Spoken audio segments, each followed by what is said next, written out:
Olá, você já me conhece. Eu sou a Lisiane do podcast Café no Divã. E eu sou o Vinícius. A gente está aqui para apresentar a segunda temporada do Café no Divã. E olha que essa temporada agora, gente, ela está um arraso. Sabe por quê? Porque nós já fizemos a primeira. Nós não sabíamos nem como fazer quando a gente começou. E agora, depois da primeira, a gente acertou alguns ponteiros, o que já era bom ficou muito melhor. Você sabe que o nosso projeto tem o intuito de inspirar pessoas. Então, se você ainda não se inscreveu no nosso canal, vai lá, se inscreve. Se você quer ajudar o nosso canal, se torna membro, faz a sua assinatura. É uma maneira que você tem de nos ajudar a ajudar pessoas. Então vai lá, esperamos por vocês. Lembrando que vai vir coisa boa por aí. E muita coisa boa. Você assiste vídeo todos os dias, ri, se inspira, mas quando pensa em gravar o seu próprio conteúdo, você trava. Por vergonha, por medo de julgamento ou por achar que não tem estrutura para começar. Mas sabe qual é o problema? Quem não é visto não é lembrado. E hoje, quem não se posiciona nas redes, fica para trás. O seu conteúdo conecta, inspira e vende. É quem mostra quem você é e o valor do seu trabalho. E se o que te falta é segurança, orientação ou estrutura para começar, é aí que eu posso te ajudar. Me chame agora no Instagram. Chegou a hora de vencer o medo e transformar o seu Instagram numa vitrine poderosa. É a primeira vez que antes de tomar o café, só de dizer o nome eu tenho que sorrir. Zezé. Café Zezé. Gente, é impossível falar do café Zezé sem sentir prazer. E ainda bem que eu tenho nariz grande. Hein? Que cheiro gostoso. Zezé, aqui vai a minha saudação e agradecer o carinho e aproveitar o embalo, apresentar mais uma vez a importância do Café Zezé estar patrocinando um programa de tamanho envergadura, um programa de alma brasileira, uma brasileiríssima, que é essa figura que viajou aqui para São Paulo, no Castelo de Robson Miguel, para degustar nada mais nada menos do que o café Zezé. Exatamente. Ó, já vou entregar aqui para daqui a pouco eu vou tomar uma xícara. Apresentação: Lisiane Mazeto Oliveira. Direção e edição: Vinícius Lima. Idealização e desenvolvimento: Lisiane Mazeto Oliveira. Produção: VD Agência. Apoie nosso programa. Entre em contato e saiba como colaborar. Esse programa tem um oferecimento de Café da Zezé. Olá! Sejam bem-vindos a mais um episódio do nosso podcast Café no Divã. E agora, vale lembrar que já estamos na segunda temporada do nosso podcast. Quero agradecer a Zezé Murussi, que é a nossa patrocinadora master, que continua nessa parceria com a gente. Se você ainda não sabe qual cafezinho que você vai colocar na sua mesa, tá aqui, gente, o Café da Zezé, o melhor café do mundo, você não vai se arrepender. E quero agradecer também a VD Agência, que continua nessa parceria com a gente também, responsável para que esse projeto, que esse sonho nosso aconteça. Fica aqui os meus mais sinceros agradecimentos também. E você, que está aí, que ainda não passou seu cafezinho, vai lá, dá tempo, passa seu café e vem aqui tomar um café comigo.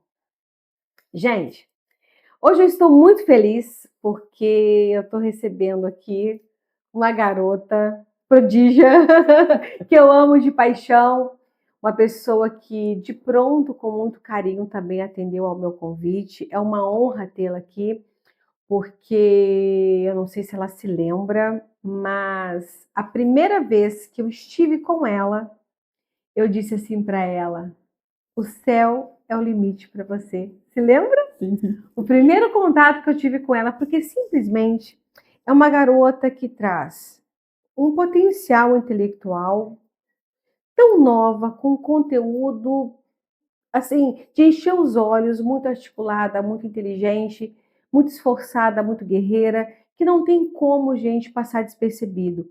E é gente da gente como a gente, sabe da onde?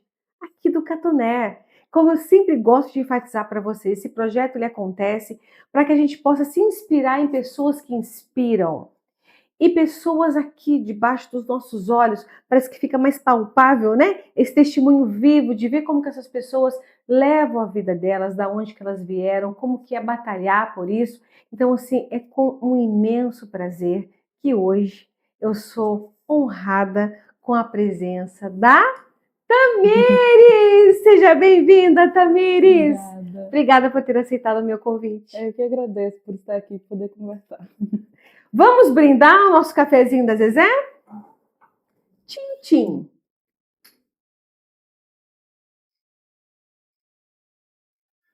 Bom, Tamires, no início de todo episódio, já é de praxe, a gente coloca uma reflexão para que a gente possa, né, pensar sobre ela e no final do programa também a gente possa voltar com a reflexão e discutir, falar para vocês o que a gente pode entender disso.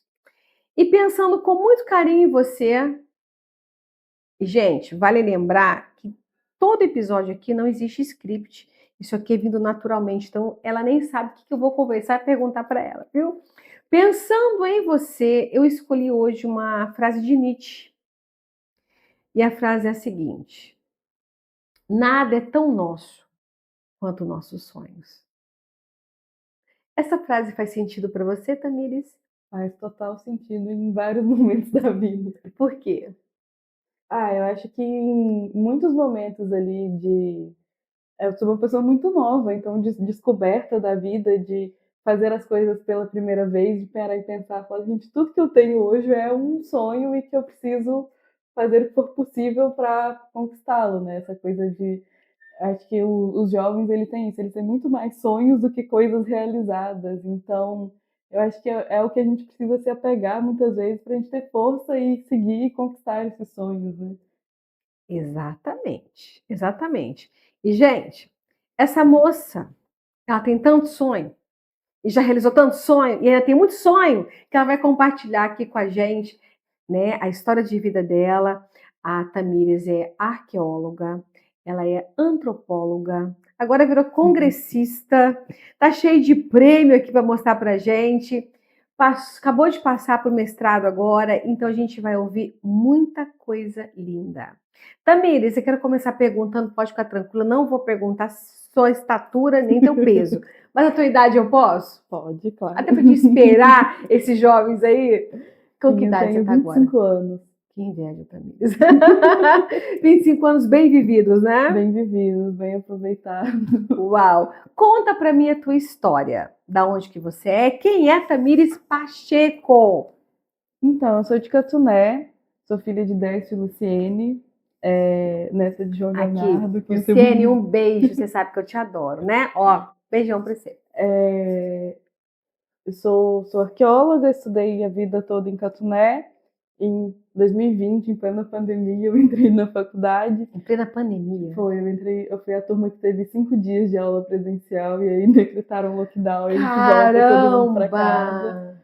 Foi, e aí me formei em 2024, logo em seguida já iniciei a faculdade de antropologia também, como continuidade, e ainda não me formei, então ainda não sou oficialmente antropóloga, mas falta um pouquinho. E agora futura mestra em arqueologia pela UFMG, estudo lá em todas as etapas. Trabalho com arqueologia já há 1 ano e é um pouquinho disso tudo, uma mulher negra, cotista, universitária de Catuné que passa por todas essas coisas da vida. Uau! Me diz uma coisa, você entrou na UFMG através do Enem? Foi pelo Enem. E a tua base escolar sempre foi pública? Sempre foi pública. Sempre eu estudei todos os anos em Catuné, com exceção do 2º ano do ensino médio que eu fiz aqui em Tombos, mas essencialmente em Catuné. Caramba, então essa moça, gente, que agora tá fazendo mestrado no FMG, que vai contar muita coisa interessante pra gente, ela estudou a vida toda no Catuné, desceu para cá no 2º ano e enche o nosso município de orgulho. Tamires, como que a arqueologia entrou na sua vida? Você sempre quis ser ou foi algo que surgiu depois? O que te inspirou a ser arqueóloga? Então, quando eu era bem criança, eu acho que eu devia ter uns 11 anos, estava passando aquela novela, eu acho que era Morde e Assopra, que tinha uma parte de paleontologia, que é o estudo dos dinossauros, né? E aí tinha as escavações, e eu fiquei extremamente encantada com aquilo. Eu acho que algumas cenas, inclusive, são no Vale do Peruaçu, que é do norte de Minas, é um grande complexo arqueológico, e aí ali eu fiquei encantada com o processo de escavação, e eu já adorava dinossauros. Então, eu falei, nossa, vou estudar dinossauros. Só que era isso, então, 2010, 2011, o acesso à informação é muito difícil, né, Catuné, acesso à internet nessa época ainda era muito difícil, e o saber buscar por essa informação era mais ainda. Então, acho que até pelo menos o fim do ensino fundamental ali, eu guardei esse sonho quietinho comigo e pensava em outras coisas. Falar, o que é perto? Tem história, tem biologia, e eu gostava muito de químicos, então farmácia era uma coisa que me chamava atenção, fazer química, e aí eu ia tentando me tapear com essas outras coisas. Tentando provocar um interesse por outras áreas que seriam menos difíceis de serem acessadas. Sim, porque era isso, eu não sabia nem onde tinha paleontologia. Fui descobrir que o nome desse estudo era paleontologia muito tempo depois. E aí, nesse meio tempo, meus irmãos foram, eles moravam em Itaperuna. Quantos irmãos você tem? Tenho 2, o Bruno e Ramon. E aí, são mais velhos que você? São mais velhos que eu. E aí, o Bruno queria fazer faculdade de música, o Ramon falou, vou me mudar. Eles moravam em Itaperuna, vou me mudar para uma cidade que tenha faculdade de música para ajudar o Bruno. E aí eles se mudam para Belo Horizonte, e eu, nesse momento, estava começando o ensino médio ali, ainda pensando nesses outros caminhos. E aí, por acaso, pesquisando na internet, aquela coisa bem pesquisa de quem não sabe procurar como fazer faculdade de paleontologia. E nessas buscas, assim, muito aleatórias, eu descobri que na UFMG tinha antropologia. E aí minha mãe sempre falava comigo de primeiro a gente faz a faculdade que dá e depois a gente faz a faculdade que a gente quer. Para uma ser uma escada para outra. Eu falei, não, antropologia tá perto. E aí beleza, vou fazer antropologia. E fui, porque antropologia é o nome do curso oficial até no ano passado. Então você entrava para fazer antropologia. E aí eu lembro que eu olhei a grade e falei, nossa, mas tem tanta coisa de arqueologia na grade do curso, vou ficar feliz. Mas assim, ainda muito perdida nas informações. Sério? Então para fazer arqueologia, o nome era antropologia? Isso, esse ano que mudou, mas era antropologia. E aí quando eu chego lá, eu estou em um auditório, nesse processo todo passei no vestibular, convenci a minha família de que tudo bem, gente, eu estou indo me mudar para Belo Horizonte também. Então, os 3 filhos em Belo Horizonte, meus irmãos me dando todo o suporte com casa, com tudo isso, tornando possível. E aí, chego lá na faculdade, simplesmente eles falam, não, porque o nosso curso é de antropologia e tem a possibilidade de habilitação em arqueologia. Pô, arqueologia não estuda dinossauros, mas eu acho que eu vou estar ali mais pertinho do que eu quero. E aí me deu aquele despertar, assim, eu floresci pensando, estou mais perto do que eu imaginava. E aí, ao longo do curso... Espera só um pouquinho, você pulou algumas etapas aí que eu quero saber. Então, você começou o sonho aos 11 anos, quando você estava vendo a novela, as imagens e tal, e os seus irmãos foram na frente estudar a área deles, inclusive o seu irmão fez faculdade de música? Sim, Bruno. Ele é músico, então? Sim, tá das etapas finais aí, ele é pianista pela UFMG também. Você nunca me falou isso? Não. Que bacana! É pianista pela UFMG.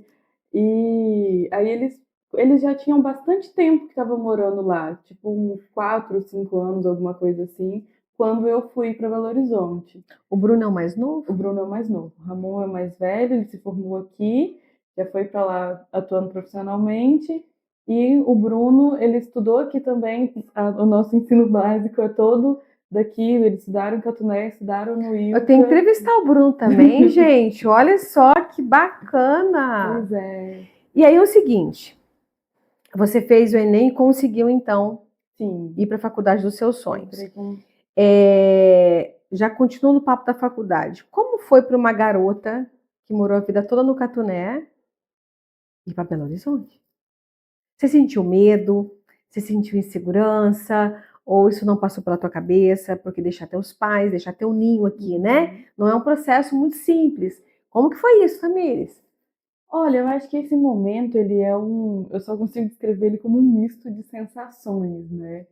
Assim, é muito bom, é muita empolgação, né? Assim, estou me mudando e acho que, querendo ou não, meus pais sempre me prepararam para essa saída de casa, de que em algum momento você vai sair, então é um Desculpa te incentivo. interromper. Te prepararam como? Então, a gente sempre aprendeu a fazer de tudo, desde cozinhar, limpar, resolver coisa em banco, resolver sua coisa em médico. Prestem atenção nisso, gente. Sim, isso é uma coisa muito importante. Isso é legal frisar porque a gente quer que os filhos voem. Mas muitas vezes a gente poda as asas por um medo nosso, por um instinto de proteção, por amar demais. Eu falo que sou mãe também, a gente sabe o que passa aqui no coração. Mas se essa moça está onde ela está hoje, foi porque os pais ensinaram ela a voar, né? E é justamente fazendo isso, é ensinar a cozinhar, é ensinar a pagar boleto, resolver as coisas, para que você possa um dia se virar sozinha. E acho que mesmo assim, a gente sempre teve a educação como caminho, então a faculdade ela sempre foi um objetivo, até minha mãe às vezes falava assim, até o ensino médio vocês são obrigados a fazer. Depois vocês decidem, porque se em algum momento vocês mudarem de ideia, o ensino médio já está concluído, então vocês podem ir por qualquer caminho. Mas a faculdade sempre foi assim, um incentivo muito grande. Era um valor familiar. Sim, e muito de nós estamos aqui para apoiar o seu sonho. Então isso é uma coisa que é muito marcante neles, de você vai fazer alguma faculdade sim, mas nós vamos te dar todo o suporte. Então eu sempre pude contar com gente, isso. olha que lindo isso. Os pais falarem para os filhos, nós estamos aqui para apoiar os teus sonhos. E a gente começou o programa falando que nada é tão nosso quanto os nossos sonhos. E você poder ter pais que subsidiam esse sonho enquanto apoio, gente. Ela fez federal. A gente não está falando. Federal é de fundamental importância. Então, assim, mais uma vez a gente frisa essa questão do quanto o outro é importante nas nossas vidas. E principalmente quando a gente pode ouvir isso de um pai e de uma mãe, ainda vem esse apoio carregado de afeto e o filho se sente seguro para ir. Vamos pensar sobre isso? E eu acho que uma coisa que é importante frisar, assim, quando eu falei que eu ia sair de casa para ir para Belo Horizonte estudar antropologia, que eles nem conheciam. Assim, a minha mãe ela fez esse movimento de pesquisar e entender o que é, mas em momento nenhum ela me questionou sobre isso. Com meu pai existiu uma certa resistência, assim, mas uma preocupação muito genuína de mas onde você vai trabalhar? Mas do que você vai viver? Né? Então é uma preocupação. E o que você explicou para o seu pai? O que era arqueologia? A título de curiosidade, o que você explicou para o seu pai? No momento eu não sabia explicar, né? Eu estava indo para antropologia, eu não sabia explicar. Só sabia que assim, é um estudo das culturas, faz pesquisa de campo, e as minhas informações também eram muito... E seu pai, no que essa menina vai aplicar aqui, meu Deus do céu, tudo assim, isso? Em que você vai trabalhar? Porque a ideia era essa, né? Em Tombos não existe mercado para um antropólogo trabalhar, então o que você vai fazer? E aí eu acho que eu dei uma resposta meio assim, cara, vamos descobrir juntos, né? Porque não tem muito o que fazer, mas é o meu sonho, é o que eu quero fazer. E é isso, vou fazer essa é a única opção que eu estou dando para vocês de faculdade que eu vou fazer. E aí você chegou em Belo Horizonte, então, com aquele misto de emoções. Você falou que você sabia sentir. E aí era o medo da cidade grande, a empolgação de estar na faculdade. Eu tinha muito medo de fazer as coisas errado, então de descer do ponto do ônibus errado, de precisar fazer alguma inscrição para alguma coisa e eu fazer errado, de precisar... Então eu demorei muito até para falar para as pessoas que eu tinha passado, até eu ter a primeira aula praticamente, porque eu tinha medo. Para mim, a qualquer momento poderia dar tudo errado, eu ter que voltar para casa e não conseguir seguir a faculdade. E aí, nesse momento, assim, que, nossa, que maravilha, estou aqui, deu tudo certo, estou matriculada. Essa coisa de chegar na sala de aula, ver meu nome na lista de presentes. Agora pode contar. Tá tudo bem. E aí, tive uma semana de aula e pandemia. Então, Tamires. assim, Aí teve que voltar. teve essa frustração. Ainda fiquei em Belo Horizonte por mais um mês, naquela história de daqui 15 dias, daqui 15 dias. Mas assim. Mas aí teve pelo menos aula remota? Não, porque como é uma universidade pública, a gente precisou esperar a UFMG ter garantia de que todos os estudantes teriam acesso. Então a gente começou a ter aulas remotas tipo em agosto, setembro, por ali. Caramba! Então, assim, a empolgação... Te colocaram doce na boca e tiraram. De ter ido para a faculdade foi meio frustrada com isso. E aí eu fiquei estudando remotamente, sem ter aula todos os dias, que aí eu acho que era uma vez por semana, ou algumas vezes por semana, outras aulas eram só a cada 15 dias, depende muito do que o professor demandava. E aí era isso, assim, estou vivendo o sonho da universidade, olhando para minha telinha aqui em casa. Aqui, mas eu te interrompi na hora que você estava contando, que aí você chegou e se deparou não com a antropologia. Sim, e aí eu descobri que tinha arqueologia, e eu falei, beleza, o meu caminho está decidido. E aí a gente ainda tem, o tronco comum, que são O que é isso? 4 períodos em que você faz matérias dos 2. Ah, tá. E aí, nesse 4º período, você decide para qual das 2 áreas que você quer ir. Então igualmente, você entra, faz esses 4 períodos aí que você escolhe. E aí que a gente escolhe. E quantos anos é antropologia? Ambas são 4 anos. E aí, foi isso. Eu entrei, quando falaram que tinha arqueologia, é isso que eu vou fazer. E aí, nesses primeiros períodos, a gente tem pouquíssimas disciplinas de arqueologia. O primeiro período, eu acho que não tinha nenhuma na época, teve uma mudança de grade. E aí, quando começa ali, segundo período, que aí eu fui vendo arqueologia brasileira, disciplinas de patrimônio cultural, e aí o meu brilho foi vindo, assim, tinha várias, arqueologia pré-histórica, arqueologia do Velho Mundo, e aí eu fui vendo todas essas coisas, fui me deslumbrando nesse processo. Então foi meio que a história mesmo voltada ali para aquela questão específica. Isso, e aí eu fui me encantando cada vez mais e falei, cara, é 100% arqueologia, não tem jeito, eu gosto de antropologia, mas a arqueologia, assim, me pegou completamente. E aí, em algum momento, eu falei, não, eu estou satisfeita aqui, não vou mais para paleontologia, então foi um sonho que foi se transformando também. Como várias faculdades, a gente entra com um olhar, com uma visão, e a própria faculdade vai nos mostrando, né, outros olhares que existem, a gente vai desenvolvendo preferências e gostos que a gente nem imagina que a gente poderia ter. Me tira uma dúvida, que eu sou bem leiga nisso tudo, tá? Em breves palavras, você poderia definir para mim o conceito de arqueologia? Eu escuto muito isso quando alguém fala assim, Neisiane, qual que é a diferença de psicologia, psicanálise, né? E psiquiatria? Da mesma forma, eu te pergunto, tem como se diferenciar para mim arqueologia, antropologia e paleontologia? Sim, não sei quanto eu consigo ser breve. Vamos tentar. A paleontologia, ela estuda a principal marcante dela é o período geológico. Então ela vai estudar... Qual é o período geológico? Vai estudar antes dos seres humanos, principalmente. Assim, uma explicação geral seria isso. Posso estar falando besteira, peço desculpas por qualquer coisa. E aí, então vamos estudar os fósseis de dinossauros, os microfósseis, como que eram essas derivas marítimas, e aí através desses estudos, então tem um pouco de escavação, de entender esses microfósseis, esses crustáceos, que são os pequenos caracóis que foram fossilizados, e aí através disso eles vão entender qual era essa formação dos períodos antes da gente. Então, por isso que é mais próximo da biologia, então é um estudo mais voltado aos animais dessas épocas. Então, que a gente chama aí da Era do Gelo, os animais da Era do Gelo. Então, a paleontologia vai estudar. Entendi. A arqueologia, ela é mais voltada para os contextos que envolvem os seres humanos. Então, por exemplo, contextos indígenas. E aí a gente estuda os animais no sentido de os animais que estavam presentes ali convivendo com os seres humanos. Então, as caças que estavam nesses lugares.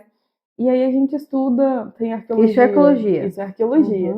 Então, faz uma análise da cultura material e diferentes culturas. Não só animais, mas utensílios. Uhum. Todos os objetos que estão ligados ao cotidiano, para buscar entender como que os aspectos culturais e quais aspectos culturais são manifestos. Ou seja, já entrou o ser humano. Já entrou o ser humano. A arqueologia se dedica quase que, eu posso dizer, especificamente a contextos que envolvem a ação humana. Então, o sítio arqueológico, ele é um lugar em que tem uma quantidade de materialidade suficiente, e nesse ponto entra alterações na paisagem. Então, por exemplo, se você faz uma valeta, e aí com o passar do tempo aquela valeta ela é uma marca arqueológica porque ela foi feita por uma pessoa. Se tem descarte de alimentos, se faz uma fogueira, se cava um buraco e coloca um topo, aquele buraco ali ele é uma marca. Você respondeu uma pergunta que eu queria te fazer lá na frente, eu queria saber o que era um sítio arqueológico. Você respondeu. Pois é, e a antropologia, a gente costuma dizer que ela é mais voltada ao imaterial, mas numa explicação breve, é muito mais do que isso. Ela estuda as manifestações culturais, como que os grupos criam esses mecanismos. Então, hoje, como patrimônio cultural, a gente tem essas definições em categorias. Então, tem os registros dos saberes, então são os conhecimentos que as pessoas têm. Tem as... Ai, que merda. Não precisa lembrar tudo. Então, é isso. Então, por exemplo, aqui pensando na nossa região, acho que vai ser mais fácil até para ficar palpável para as pessoas. O presépio daqui de Tombos é uma manifestação cultural, porque é uma forma que as pessoas daqui se expressam através de uma materialidade que ela tem um significado, e aí é onde a antropologia e a arqueologia se encontram. Ela tem um significado prático, ela tem um significado simbólico. Então, além de serem bonecos colocados representando uma coisa, ela existe um afeto das pessoas que entendem através daquilo ali. Eu gostei dessa antropologia aí. Ela vai pro lado da alma, né? Então, já tem exemplo, o sentimento. As manifestações religiosas, elas envolvem também uma forma de manifestação. Essas formas de comunicação que elas se dão diferentes, por exemplo, a gente tem o toque de sinos lá de Ouro Preto. Então, o toque dos sinos, ele é um patrimônio imaterial de lá. E o ofício do sineiro, ele também é um patrimônio, porque é o saber necessário para executar a manifestação. Então, a antropologia ela se volta nisso. Aqui na região a gente tem, por exemplo, as folias de reis, que são uma manifestação, que é ali uma performance, né, com um significado muito importante, e ocupa um lugar cultural muito grande. Então, um final de ano que não tem folia, ele marca uma falta para toda a comunidade. Então, ele é um evento importante nesse sentido. Deu para entender? Deu para entender. Eu tive um ano, que na época que eu fiz psicologia, meu curso era anual, né? 30 anos atrás. Eu tive um ano de antropologia. Eu fiquei apaixonada. Apaixonada. A arqueologia é mais legal. Apaixonada. A arqueologia? A arqueologia é mais legal. Por quê? Eu sou bairrista. Entendi, Mas, Tamires. ela é deslumbrante, assim, você percebe como as coisas acontecem, como as pessoas se identificam e se relacionam através de coisas que ela não está necessariamente pensando, né? Quando acontecem as manifestações culturais, você nunca está pensando em um pesquisador que pode estar ali observando aquele contexto, você está vivendo. Então, essa oportunidade que a gente tem de observar a vida acontecendo e, a partir disso, a gente criar as nossas análises, as nossas interpretações, muitas vezes, daquele fato, né? Isso é uma coisa muito importante, a gente... Vocês estão entendendo o que eu tô aqui apaixonada, conversando com ela, gente?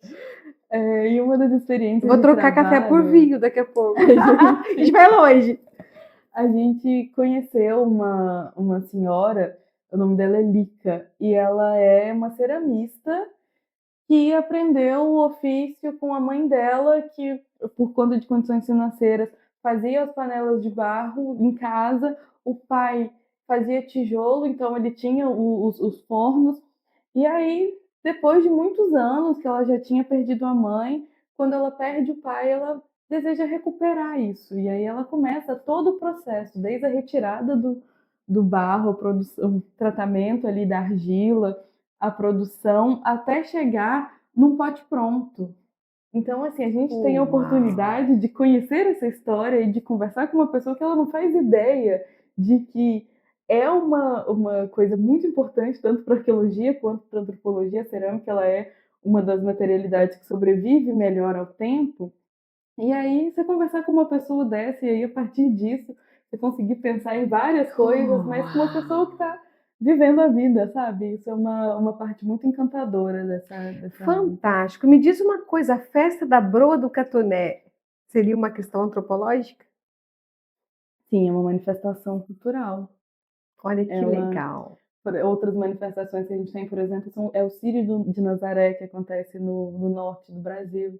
Essas manifestações são a Festa da Pedra Santa, também seria a Gruta da Pedra Santa, seria um registro dos lugares, né? Que também é um tipo de patrimônio que não é simplesmente uma gruta, é um lugar que possui um significado simbólico para toda a comunidade e que as pessoas conseguem não só apontar como uma coisa importante para si, mas que todas as pessoas da comunidade também reconhecem como um lugar importante, crendo ou não naquela religiosidade, mas todo mundo reconhece que é um lugar importante. E legal que isso vira ciência, né? Isso é uma ciência. Isso é fantástico. Pois É é. fantástico. E aí você foi se encantando pelo seu curso, assim como eu estou encantada de ouvir você falar. Sim, foi acontecendo, assim, aí a cada disciplina era uma descoberta muito interessante. A UFMG, ela tem essa característica, assim, todos os professores são fantásticos em termos de dominarem completamente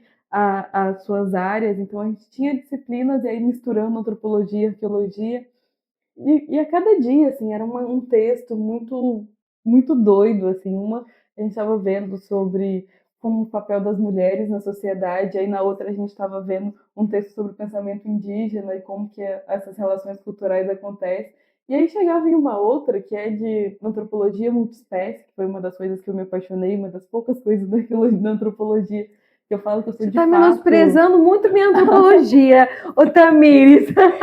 Eu sou realmente apaixonada em antropologia multiespécie, que é compreender como dá a comunicação entre o ser humano e os outros seres que estão no espaço, como que essas duas existências interferem. Peraí, me fala mais disso. Peraí, eu fiz, para quem não sabe, também um ano de ufologia quando eu estava na faculdade de psicologia. Como é que é esse negócio aí cruzou com uma coisa que eu gosto? Então, Como é que é multiespécie? pensar A interação do ser humano com... os outros animais. E aí, assim, eu vou dar exemplo de alguns textos que eu acho que é a forma mais fácil que eu vou conseguir explicar. Um belo dia a gente chega na aula uma sexta-feira à noite e o texto era sobre como os cães sonham. Como o quê? Os cães Os sonham. cães sonham. E aí era uma interpretação da relação social entre uma comunidade indígena, que eu não vou me lembrar o nome, e os cães que elas têm lá. Então, o processo de adestramento dos cães deles era o mesmo processo ritualístico que passavam os xamãs. Porque, para conseguir compreender a comunicação com o ser humano, ele precisava atingir um outro nível espiritual, que é o que os xamãs fazem, para conseguirem estabelecer uma comunicação, então os cães serem adestrados. Que lindo. E aí a gente tem pesquisadoras como Donna Haraway e uma série de outros. Donna Haraway, acho que ela é a mais conhecida. E aí a gente vai entender, por exemplo, quando você adota um pet, ao mesmo tempo que você domestica aquele cão, você é domesticado por ele, porque você não vai mais viajar da mesma forma, você não vai mais frequentar os mesmos lugares. Então, de certa forma, aquele animal ele também te adestrou, então isso muda o comportamento. E aí vai extrapolando, vamos para os fungos, como que eles interferem. Antropologia multiespécie. Multiespécie, a relação dos seres humanos com esses outros seres, e que muitas vezes a gente não percebe, né? Essa criação de que o homem ele é o centro do universo, que é feito para dominar todas as outras espécies, a gente deixa de perceber como que a gente também sofre interferência desses outros seres que estão ao nosso redor, né? E aí a antropologia multiespécie, ela se direciona a entender também essas relações. Que maneiro. Então, assim, era cada dia uma aula sobre um assunto completamente diferente. As disciplinas, elas são bem focadas, assim, em temáticas específicas. Então, tinha as coisas mais técnicas, análise de material, prática de campo, e tinham essas outras mais teóricas. Então, outra que eu amo de paixão, a disciplina de etnoarqueologia, a gente vai estudar uma arqueologia mais do presente, então é uma arqueologia feita com pessoas vivas, e aí esses significados da materialidade que a gente não pega, por exemplo, se eu ver um copo aqui sozinho, eu vou ter uma interpretação, mas se tiver a pessoa que colocou esse copo lá para me contar como ela foi, então a gente vai entender esse fato de uma forma muito diferente. Então, era cada dia uma nova descoberta. Interessante, não sei se tem a ver, mas me fez lembrar, né? A Lao Tse, por exemplo, filósofo oriental, fala muito sobre isso no Oriente, principalmente no Japão. Eles valorizam muito um objeto quando aquele objeto está mais velho ou danificado. Uhum. Por quê? Porque vamos supor que essa xícara aqui tivesse uma lasca ou, sei lá, uma deformidade de tanto uso. Então, entende-se que esse objeto tem mais valor porque tem muita história. Sim. Entendeu? Por isso essa reverência, inclusive, aos idosos, aos mais velhos. Porque quanto mais você vive, mais história, mais sabedoria, mais vivência você tem. Então, assim, é bacana isso, a gente não se atenta para isso. Muito pelo contrário, a nossa sociedade, principalmente nós mulheres, né? A gente está indo contra a maré, contra o nossa própria natureza, querendo não envelhecer, querendo não parecer ter a idade que a gente já tem, quando na verdade existe uma coisa muito bela nisso. Né? Você adquire sabedoria, você adquire toda uma expertise com o passar dos anos para você. Isso é muito legal. Tem algum filósofo indígena brasileiro, que eu não vou arriscar o nome porque eu não vou me lembrar, que ele fala de que na lógica das comunidades indígenas, a existência dos asilos ela não faz o menor sentido. Que a nossa sociedade, acho que muito voltada ao capitalismo, a tudo isso, a gente tende a descartar os mais velhos, como não são pessoas mais produtivas, então a gente se afasta deles. E para as comunidades indígenas é totalmente o contrário, né? Eles querem trazer para reverência, perto, né? que são ali o Kaa, que é um estudante indígena da UFMG também, da arqueologia, ele fala que são as bibliotecas vivas. Então, são as pessoas que estão ali prontas para transmitirem todo o conhecimento. E como assim a nossa sociedade busca sempre afastar essas pessoas do convívio, não conversa com os mais velhos? E voltando um pouco no que você tinha falado do objeto, na arqueologia, geralmente, do objeto mais velho ser com mais marcas de uso, a gente geralmente não tenta fazer essas interpretações pelo risco que se tem de estar fazendo uma interpretação incorreta, mas a gente consegue perceber, a gente chama de marcas de uso, e entender o que aquele fragmento ali, geralmente a gente pega coisas mais quebradas, o que ele significa dentro daquele espaço, o que ele era utilizado. Então a gente vai vendo as técnicas que foram usadas para fazer, tem algumas que eles estão bem impermeabilizados, então provavelmente seria para água, tem alguns que têm fuligem, gordura, e o que a gente consegue perceber em alguns casos são os fragmentos que depois de quebrados eles ainda eram utilizados. Então a gente também identifica essas marcas e aí a gente se atém a essa parte, né, pensando num campo científico, onde a gente precisa evidenciar tudo aquilo que a gente está vendo, essas interpretações a gente até às vezes faz, mas com essa ressalva, assim, foi possível imaginar ou deduzir que acontecia tal processo, mas a gente nunca afirma. Entendi. E aí são deduções, são né? deduções. A etnoarqueologia, ela preenche um pouco isso, né? Mesmo que um objeto, ele, não sei, assim, não foi você que quebrou aquele copo, mas se foi de alguma coisa do seu cotidiano ou algum comportamento que geralmente as pessoas daquele lugar têm, que você vivencia isso como um comportamento de gerações, você pode contar. E aí a gente agrega o que as pessoas estão falando. Então a etnoarqueologia, ela também se soma a esses momentos.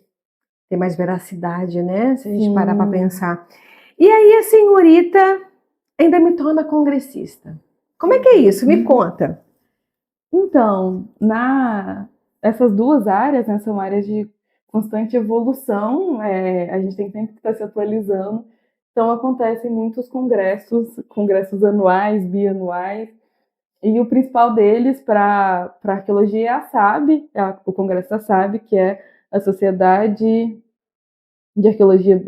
Nacional de Arqueologia Brasileira. não tem o nacional.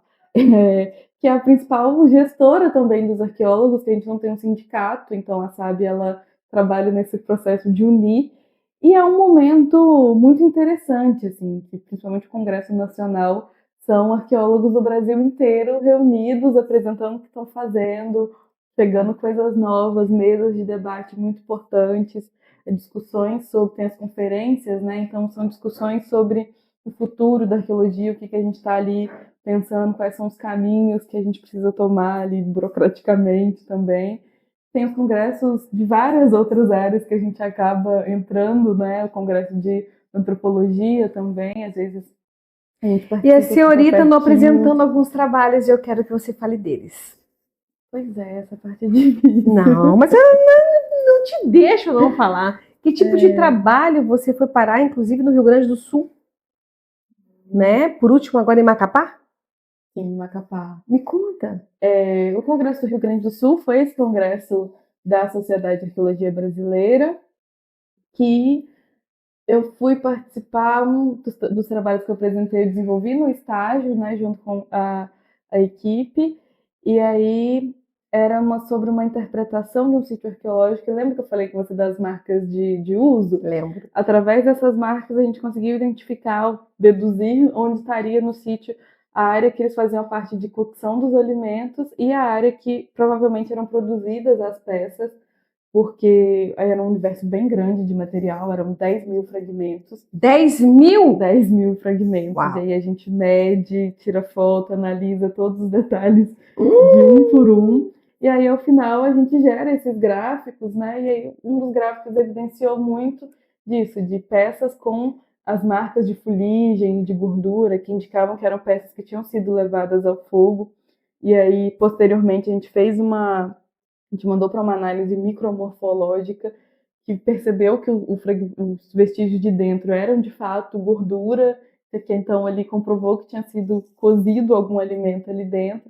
Então a gente afirmou que era essa região, e aí dá uma diferença muito significativa de concentração desses fragmentos, dessas áreas para as outras, e na outra área, que é a que a gente deduziu que era a área de produção, de terem coisinhas que pareciam que não eram para virar um pote, sabe? Coisas que não sei se estavam experimentando aí dentro da parte da interpretação, né? Mas tinham peças que foram queimadas, mas que não eram um pote. Então a pessoa não pegou ali, terminou de fazer um potinho e queimou. Eles foram queimados antes, então tinha umas bolinhas de argila que parecia que a pessoa só tinha feito assim, queimou por alguma razão. Tem umas partes que a gente chama de roletado, que você cria rolinhos de argila e depois você monta o pote. Então tinham pedacinhos assim de rolete sem serem terminados. Então a gente sabia que não fazia parte de um pote, mas ele foi queimado por alguma razão. E a gente aí você apresentou esse trabalho lá. Sim, esse trabalho é um trabalho em conjunto. E o outro trabalho que eu apresentei foi sobre um projeto de iniciação científica que eu participava na época. E aí a gente fez um trabalho sobre os diferentes tipos de sítios arqueológicos e sobre as categorizações que a arqueologia usa, né? Um campo científico a gente precisa ter ali as caixinhas, mas como que a realidade ela extrapola isso.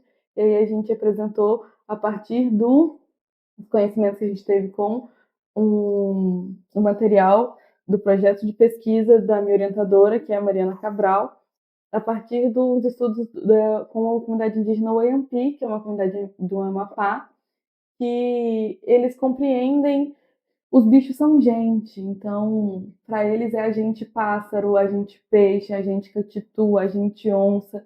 E se a gente está na arqueologia tratando que sítio arqueológico é um lugar que tem marcas de coisas feitas por gente. Então quando a gente extrapola para uma outra perspectiva, né, no caso o modo de vida Oyampi, essa categoria ela se rompe, né? Então se gente faz marca e faz sítio arqueológico, como assim só a gente nossa importa e serve para isso e não a gente deles? Então a gente estava fazendo um trabalho meio tensionando essas categorias. E para Florianópolis eu fui apresentar um pouco de pensar para o Amapá, eu fui apresentar um pouco dessa parte de multiespécie correlacionada com os Oyampi, que já era o que eu estava pensando nesses próximos passos de pesquisa. que foi de pensar que na antropologia, como eu te disse um pouco antes, essas discussões multiespécies elas são muito avançadas. Na arqueologia elas não são tão aceitas ainda, elas não são tão acionadas. E aí o que eu estava fazendo era de propor justamente de pensar nessa, era um congresso de geologia, na verdade, é um congresso da ABEQUA, que é a Associação Brasileira de Estudos do Quaternário, que é um período geológico que eles acreditam que a gente está entrando nele agora. Então tem a ação dos seres humanos, tem todas essas interferências juntos. Então era uma galera da geologia e que envolvia também a arqueologia. E a gente estava estudando muito essa questão de como as mudanças climáticas elas têm impactado o ambiente. Então, o congresso ele foi muito voltado para isso, quais estão sendo os efeitos disso, tanto em testemunhos do passado quanto em coisas futuras. E aí, o que eu tentei propor lá foi no sentido de como perceber essas mudanças climáticas quando você se relaciona com o ambiente de uma forma diferente. Então, a gente está pensando nesses efeitos agora, quem são as outras pessoas que estão nesse espaço agora, que estão vivendo também essas mudanças, mas que entendem de uma outra forma. Então, gente, vocês estão acompanhando? Vocês estão acompanhando? É complexo pra caramba. É muito rico, é muita cultura. Tamires, pois é. Que delícia isso tudo. Cara, você tem noção do teu privilégio de poder ter acesso a esse nível de conhecimento? E o nosso privilégio de ter ela aqui compartilhando esse conhecimento com a gente. Eu tô no pé dessa moça, gente, faz tempo. Mas a danadinha é mais fácil falar com o Lula do que falar com ela, sabe? Muito ocupada, muito ocupada. Eu falei assim, quando você vier aqui pro Catuné, deixa um espacinho pra gente. E aí eu catei ela no laço, gente, os caras tá aqui, ó. Poxa vida, quanta coisa linda. E é isso, uma das coisas que me prendia muito durante a faculdade, que acho que até hoje me faz ter esse brilho no olho pela arqueologia, é essa coisa da descoberta. Assim, a gente nunca sabe o que a gente vai encontrar. E isso é uma coisa muito legal. Assim, é isso, todo dia um aprendizado novo. A gente está na faculdade, a gente está aprendendo, a gente está trabalhando, a gente está aprendendo, a gente encontra com uma pessoa na rua, vai conversar, a gente aprende muito mais de uma pessoa que... É isso, muitas vezes a gente coloca, né, como a gente falou no começo da faculdade, como esse lugar extremamente importante, mas o conhecimento das pessoas ali, essas trocas, elas têm um lugar muito interessante e que ensinam muito pra gente, que reverbera lá na faculdade, vira um grande círculo, né, de trocas, que é bem... É isso, é muito... Ô, Tamires, foi você que falou pra mim?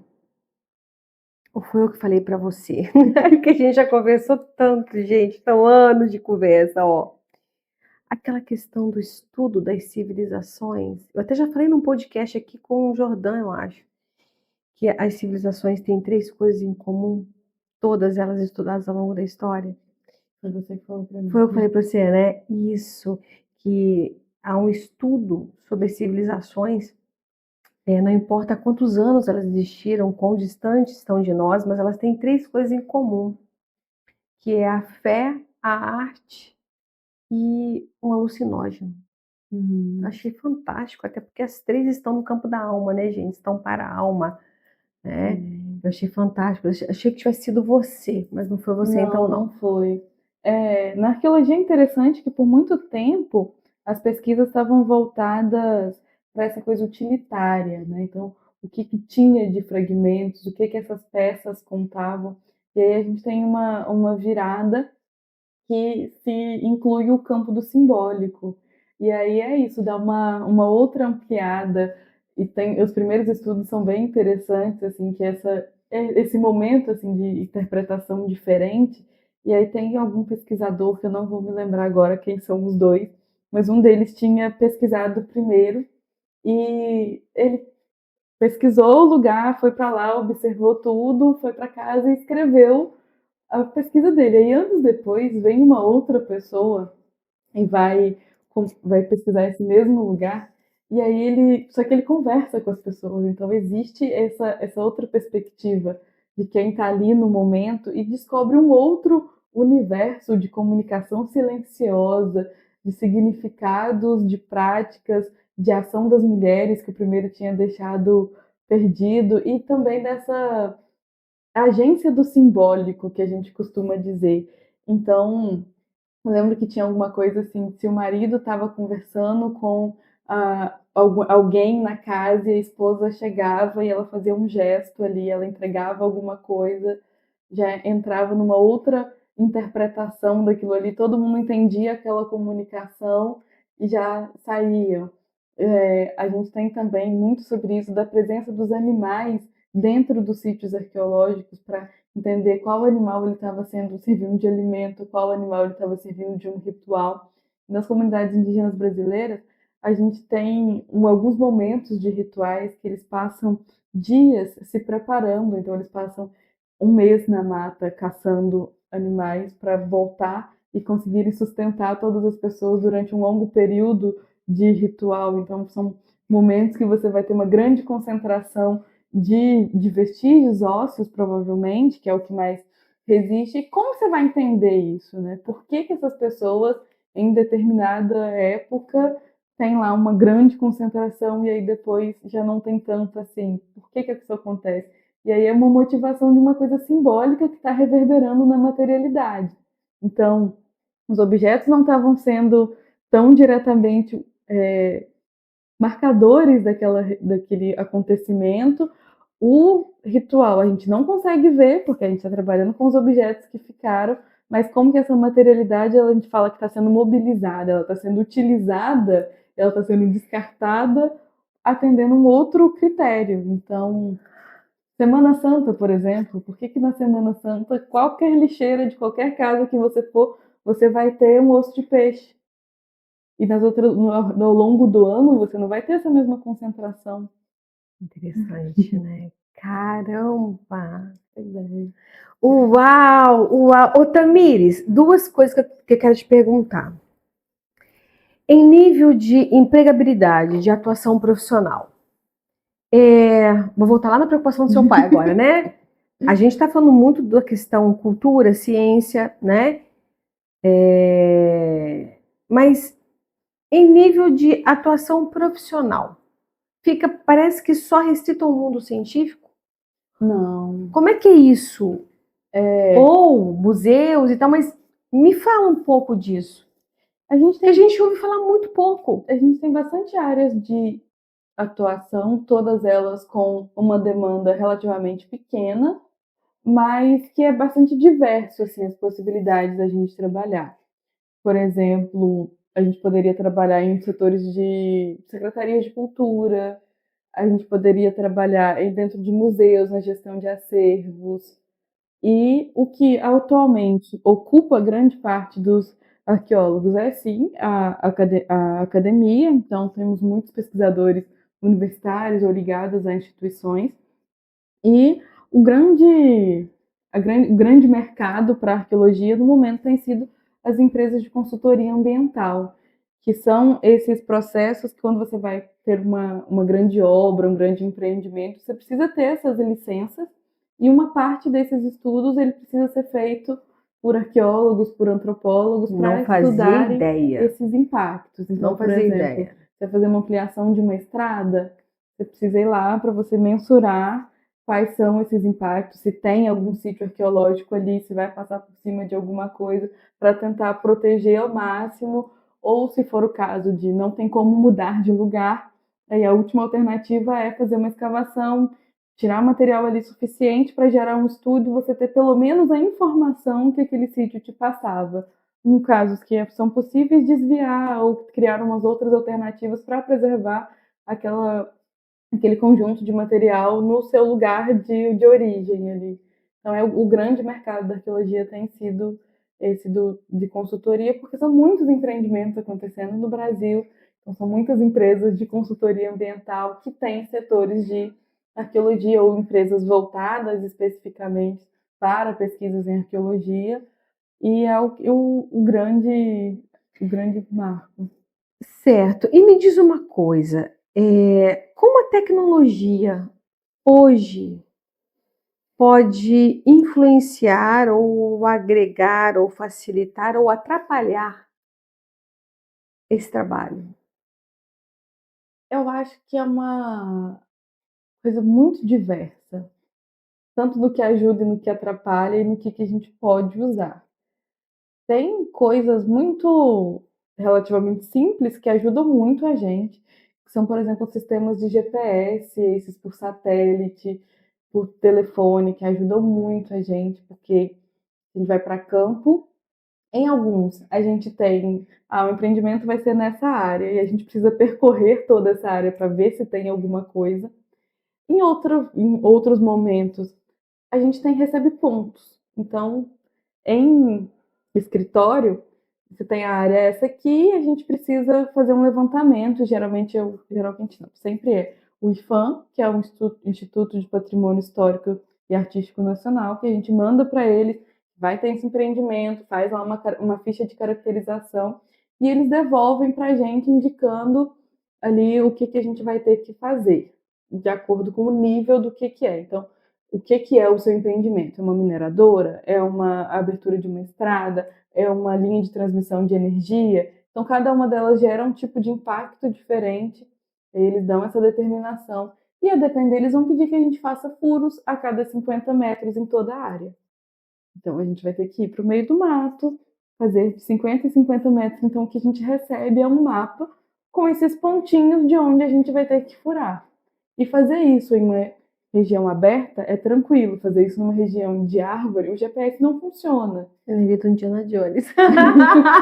O Indiana Jones, ele é amado e odiado por todos os arqueólogos, mas ele sintetiza muito superficialmente, mas ele sintetiza um pouco dessa parte. Tem hoje tecnologias como o LIDAR, que é um drone de varredura que ele exclui a vegetação e ele interpreta o solo. Então isso pra gente, uau, assim, caramba, isso existe! Para sítios históricos, que são geralmente essas valetas, áreas que são com erosão, né, que às vezes a erosão ela é causada por processo de mineração, dá para identificar, então ajuda muito, mas a arqueologia ela ainda caminha devagar nesses termos de tecnologia. As outras tecnologias que a gente associa geralmente ao uso do celular, ele ajuda muito e ele atrapalha muito. Ele ajuda muito pelo fato de, por exemplo, pessoas ali que já têm o mínimo conhecimento de arqueologia ou pessoas que não têm, se deparam com um contexto material arqueológico ali, do nada. A gente tem relatos de pessoas que estavam em casa, foi fazer uma limpeza no barranco e começou a achar material arqueológico. E essa informação de o que fazer quando se encontra um sítio, ela é muito vaga, né? E aí a pessoa tirou uma foto do muro, foi para a internet, procurou um arqueólogo, descobriu um e-mail, mandou um e-mail falando: olha, encontrei isso aqui no quintal da minha casa, você não me conhece, essa pessoa era de Belo Horizonte, e aqui encontrou as coisas em casa, acho que era de alguma cidade do estado do Rio, estou te mandando para saber o que eu faço. Então, nesse caso, a pessoa pôde ser orientada por um profissional da área. Ou seja, foi positivo. Foi muito positivo. E tem casos, por exemplo, de umas descobertas recentes na Amazônia, que com a baixa do rio, eles descobriram grafismos em várias rochas lá. E aí as pessoas começaram a divulgar essas imagens, e algumas delas depredaram as imagens. Elas foram por cima, acho que foi até alguém, tipo de uma prefeitura, alguma coisa assim, que pintou para aparecer mais na foto. Então tava uma coisa cavucada, assim, nas imagens nossas. Tava cavucado, e aí a pessoa foi e pintou ali dentro, meio que para destacar, para tirar foto. Então ela depredou o material. Acontece muito em lugares com pinturas rupestres também, dessa coisa de fotografia. E quando a gente trata, por exemplo, de remanescentes humanos, entra num tópico mais delicado, né? A fotografia de ossos de pessoas, ainda que não sejam pessoas que a gente conheça, ela é uma coisa muito delicada. Então, como controlar isso em espaços? Por exemplo, a gente tem um museu que tem uma exposição de materiais ósseos. Aqui no Museu de Carangola você tem disso. Então, tem alguns remanescentes lá que estão expostos. E aí você tira uma foto daquilo ali e você posta. Não é uma coisa direta, mas eticamente existe uma problemática. Sim, enorme. Então, né? eu acho que como em todas as áreas, a tecnologia ela surfa aí, né? Você me fez lembrar de um filme que eu assisti há muitos anos atrás, que por sinal eu fiquei encantada.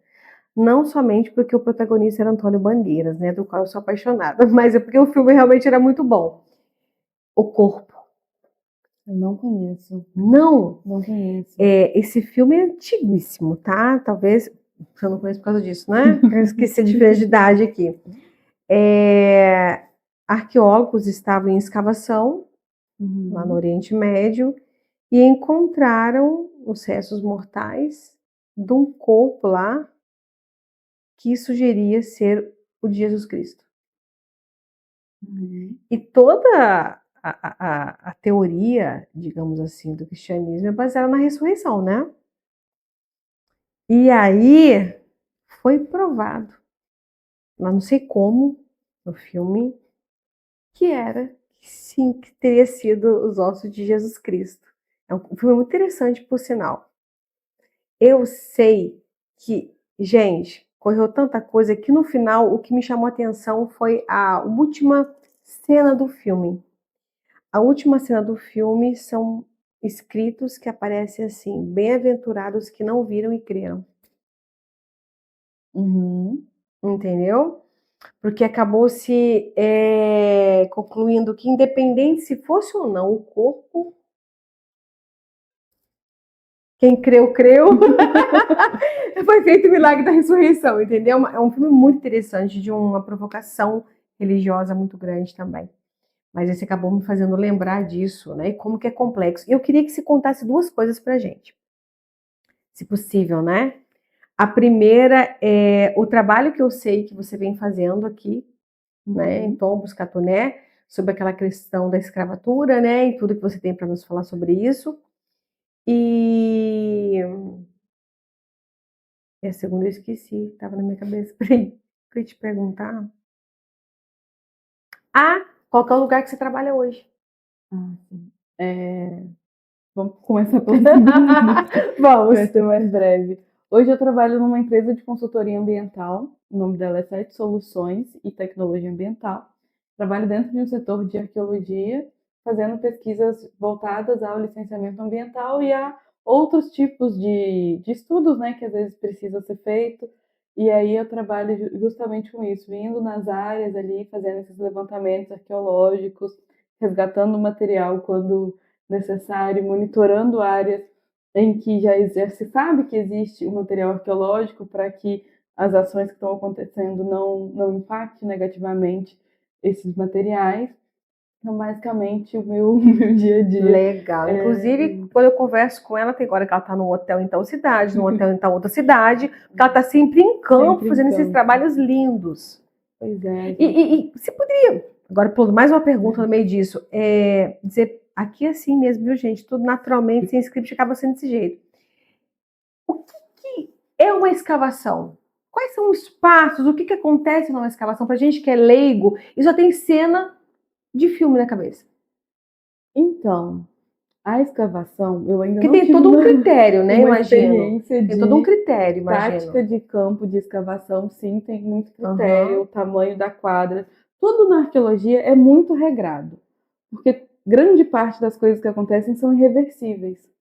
Mexeu, né? Mexeu, acabou. A gente costuma dizer que a gente vai lendo um livro e arrancando as páginas, porque a partir do momento que a gente mexeu, aquela informação já está destruída. Caramba, é verdade. A gente, para estudar o sítio arqueológico, a gente precisa destruí-lo. Infelizmente, isso acontece. A escavação, hoje em dia, ela é vista como uma prática não tão interessante assim. Então, a gente escava quando é necessário, quase que como um último recurso. Não tem como preservar esse material onde ele está, porque se ele ficar, ele vai ser impactado por um empreendimento ou por ação própria ali do ambiente. E aí a gente faz o resgate de uma parte suficiente para que se gere um estudo. Então, hoje, somente em situações muito específicas, você vai tentar pegar todo o material que estava ali dentro. E aí você abre uma quadra de 1 metro por 1 metro e você começa a evidenciar o material que está ali. Então aí vem a parte que você já viu nos filmes, do pincelzinho ali, tirando todo o sedimento. A terra que está ali também é muito importante, porque o solo estava sendo usado, a terra também estava. E aí, para a gente, informações que são muito importantes durante uma escavação, porque aí a gente vai tirando essas camadas, é entender quais são as diferenças, se o material que estava em cima, se ele é muito diferente do que estava embaixo. Isso pode indicar alguma mudança no estilo de produção, quais eram os materiais que estavam ali junto. Então, você tinha uma louça, que geralmente era aí, panelas, copos, recipientes, assim, e tem uma ponta de flecha. Então, vamos entender como que esse material está dialogando ali dentro. Tem carvão, encontra muito carvão, geralmente. O que esse carvão está indicando ali no meio? Era uma fogueira, era um carvãozinho isolado. Sementes. Então, todo esse material que é retirado, ele é muito importante. E aí vem o trabalhozinho mais delicado ali, que a escavação ela pode acontecer de duas formas. Ou acompanhando o nível natural, que a gente chama de estratigrafia. Você já andou em um barranco e você olhou para ele e tinha assim, uma mancha de terra de uma cor, e isso é uma estratigrafia. Em alguns sítios arqueológicos, a gente encontra essas estratigrafias muito bem marcadas. Então, ela indica ali um mesmo período de acontecimento. Então, se está bem marcado, a gente vai escavar obedecendo esse nível natural, ou a gente pode escavar em nível arbitrário. Então, você define de tantos em tantos centímetros e vai baixando essa quadra e vai ali realmente evidenciando esse material, tirando o sedimento, peneirando. Cada fragmento que a gente tira, ele recebe ali uma etiquetinha com um nome, ou cada quadra e cada nível recebe uma etiqueta com um nome, aí a gente emenda lá com o começo do assunto, vai para o laboratório, passa por todo o processo de análise, e aí a gente consegue depois gerar os dados para interpretar o que estava acontecendo. Ô, Tamires, o tempo todo a arqueologia é toda investigativa, né? É toda investigativa. É tentar descobrir a informação que não tem mais pessoas para contar e que a materialidade vai dizer para gente. Que palavra definiria um arqueólogo? Curiosidade? Nossa, eu acho curiosidade. Me veio agora. Eu acho que curiosidade. É isso, é muito... E de entender o que está acontecendo. Às vezes a gente encontra umas coisas que a gente para e pensa, gente, o que é isso? Às vezes no meio do material aparece uma coisa totalmente diferente do que está ali junto, nessa mesma quadra, nesse mesmo nível, mas por que isso aqui é tão diferente? E a gente começa a se E a interpretação questionar. subjetiva não atrapalha? É porque ela não contamina? É tão subjetiva, porque a gente brinca que a gente tem um olhar treinado. Então, ela é um exercício interpretativo, mas é um exercício interpretativo guiado por uma série de teoria, por uma carga que a gente já recebe. Que fundamenta. Sim, então para eu dizer que um pedaço de louça que está com uma parte preta pode estar associado à fuligem ou à gordura, é porque eu tenho E aí, a partir disso, deduzir que foi usado para cozinhar um alimento, eu tenho ali uma materialidade que está me embasando. E o que a gente procura sempre fazer, por conta dessa parte da interpretação, é mostrar o que era e demarcar muito bem que essa parte é uma interpretação. Então, por exemplo, eu posso dizer que esse copo estava aqui para um ritual. E por que eu acho disso? Porque tinha um copo desse lado, um copo desse lado e um objeto no meio. Então, tá ali. E você pode pegar depois e falar, não, eu não acho. Eu acho que a pessoa só colocou ali por baixo, porque ela quis. Mas eu, na minha obrigação enquanto pesquisadora, eu tenho que dar todas as informações, permitindo que outras pessoas criem também interpretações. Então, essa discordância, ela é muito frequente. Então, o nosso exercício mais de responsabilidade, de uma ética, consiste também nessa parte de interpretação, mas também está nessa parte de entender que aquilo ali tem um fundamento para pensar e gerar essa interpretação. Legal, confesso que interpretar sonhos é muito mais difícil. Caramba, que tudo, Tamires! E sobre a pesquisa de Catuné... Isso, por favor, eu quero que você fale muito disso. é a pesquisa de conclusão de curso, né, que a gente precisa fazer. Na UFMG, quando eu me formei, a gente precisava fazer 2 anos de pesquisa e depois 1 ano de monografia. E 2 anos é muito tempo, então a pesquisa ela vai se transformando muito, né? E a minha pesquisa, em princípio, era sobre o caminho da luz, uma coisa assim mais distante ali da minha vivência, mas que eu considero extremamente interessante para entender nesse ponto de vista de cultura do lugar, de compreender como surgiu o caminho. Então, eu iniciei esse processo investigativo e depois, por alguma razão, eu fui assim, não está me movendo da forma que eu gostaria. E aí eu comecei a buscar por lugares, por ouvir muitas histórias sobre os lugares que tinham indígenas vivendo na nossa região. E eu sempre ouvi essa informação e a pessoa falava isso, eu falava, mas como é que você sabe? E aí já mudava o assunto e partia para um outro lado. Então, todas as vezes que eu tentava buscar sobre esse passado, principalmente de Catuné, as informações elas ficavam meio escassas, assim. Eu falei, não, tenho que buscar mais sobre Muito isso. vagas para a curiosidade de uma arqueóloga. Sim, e aí, marcando também por essa questão racial, eu sempre pensava muito em... Isso é um questionamento muito pessoal, de por que as pessoas brancas que estavam à minha volta sabiam dizer que o bisavô dele saiu lá de Portugal, veio de não sei que forma, chegou aqui, e essas pessoas vivem aqui até hoje, a família tem o brasão, e a pessoa tem nacionalidade de lá, e quando eu vou perguntar qualquer coisa, ou até de onde meu avô veio, eu não tenho essa informação. De onde meu bisavô veio, eu não tenho essa informação. Por que isso acontece?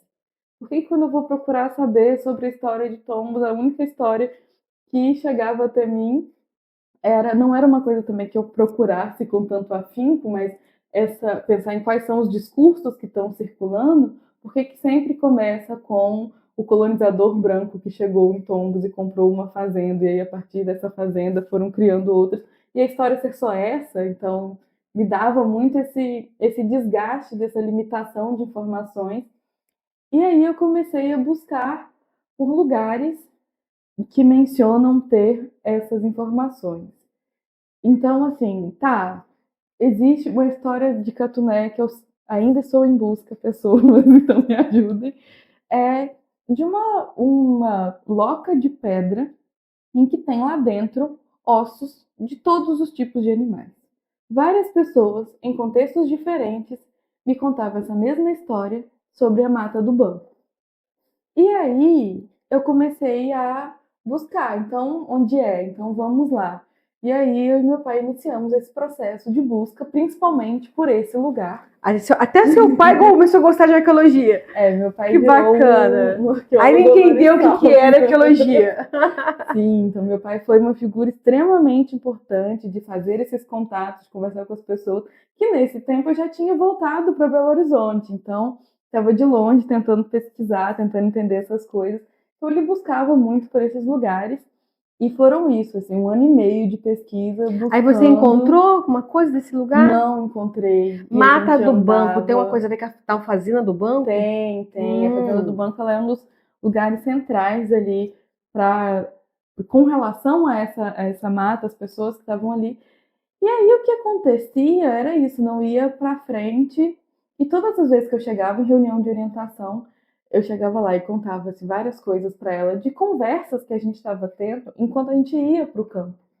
Quando a gente estava lá no meio da mata, buscando por esse lugar que a gente não achava, o meu pai e as pessoas que estavam com a gente ajudando nesse processo estavam conversando e soltando milhões de informações que sempre me faltaram a vida inteira. Essas informações que lá atrás me faziam falta, eles estavam conversando sobre isso. Na narrativa, naturalmente. Na narrativa, naturalmente. E essa relação com os lugares foi uma coisa... Tá no trabalho mais detalhadamente, mas assim, em alguns momentos eu senti que a gente não estava olhando para o mesmo lugar. Porque eu estava compondo a minha visão a partir do que no horizonte eu conseguia ver, de fato, e eles estavam olhando para esse lugar a partir das próprias memórias. Então, me fez pensar muito nisso, e aí fui lapidando a ideia, e aí comecei a pensar muito no que são essas materialidades que são destruídas, por que elas são destruídas e quais os efeitos que ela causa. Então, por exemplo, quando a gente chega aqui em Tombos e a gente tem essa quantidade enorme de casarões casarões coloniais, essas casas intactas. E aí a gente pergunta, onde é que estavam as pessoas negras? E a gente não tem essas casas de pé, a gente está transmitindo uma mensagem. Porque se a gente olha para uma casa que está lá andando na rua, a gente não consegue passar batido por essa história. Vai estar ali.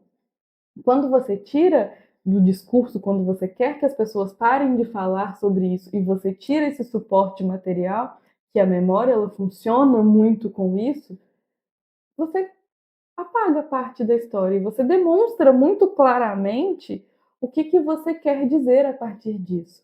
Então foi um trabalho eticamente muito delicado, porque a gente sabe que Posso imaginar as barreiras. Sim, a gente tem descendentes dessas pessoas que podem concordar ou não com com esse passado familiar. A gente tem pessoas que sofreram nesses períodos, ou que contam histórias muito próximas de pessoas que sofreram, e existia eu, uma pobre. Uma pobre nada. Graduanda, fazendo minha primeira pesquisa, tentando tatear. Uma arqueóloga curiosa. Em meio a isso tudo. Então, assim, é um trabalho que traz a realidade, ele traz muitas verdades sobre esses apagamentos que a materialidade ela tá lá. O arqueólogo, se ele for escavar, ele vai achar. Mas nesse conhecimento popular e socialmente construído, essas histórias elas não estão evidentes. Mas quando a gente vai conversar com as pessoas que vivenciaram, tá tudo na memória delas, tá tudo lá. Então, foi esse trabalho de um resgate muito voltado. Meu medo é isso não aparecer e esse material humano não deixar de existir daqui a pouco, pela própria questão do tempo. E a pesquisa também teve um pouco disso, dessa necessidade de registrar essa história. Então, o trabalho... Você não conseguiu finalizar, então? Eu encerrei o TCC. Mas é isso, assim, em termos de material de pesquisa, existe um universo de coisas que essas pessoas sabem que a materialidade está lá, mas que a gente ainda não trouxe à tona. Então, e existiu muito esse momento também da minha parte de realizar esse processo de escuta. Eu não poderia nunca deixar virar para as pessoas que estavam em diálogo comigo e falar, não vamos conversar sobre, eu vou escavar. Se essa pessoa está ali, está me contando, então, embora a arqueologia lide com o material, existe também essa preocupação muito grande e essa necessidade de conversar com as pessoas e também do meu papel ali múltiplo, né, de pesquisadora, de moradora local, de pessoa negra, em transitar nesse espaço e conversar com essas pessoas e também ser um momento de escuta, porque eu ouvi de muitas dores, de muitas vivências, de muitas histórias que essas pessoas ouviam dos mais velhos e que não é isso, essas histórias não circulam. E essa disponibilidade em ouvi-las, em registrar isso, foi um compromisso que eu firmei na pesquisa de nós vamos fazer esse trabalho, vamos fazer esse trabalho conjunto, no sentido não de colaborativo, eu não tive a oportunidade de escrever junto com essas pessoas, mas de tentar construir uma história que não fosse só a história do lugar distanciado das pessoas e nem só a história das pessoas distanciada dessa história local. Então, no trabalho tem um pouquinho sobre uma crítica, né, a essa história que é contada sobre Tombos, tem um pouco dessa apontar o que está faltando ali, quais são os momentos, por exemplo, na história de Tombos que está no site da prefeitura, em quais os momentos aparecem as pessoas negras que estavam ali. Eu fui ao museu. Quais são as pessoas negras? Como essas pessoas negras estão aparecendo dentro do museu? E no museu foi muito interessante porque tinha no museu, quando eu fui,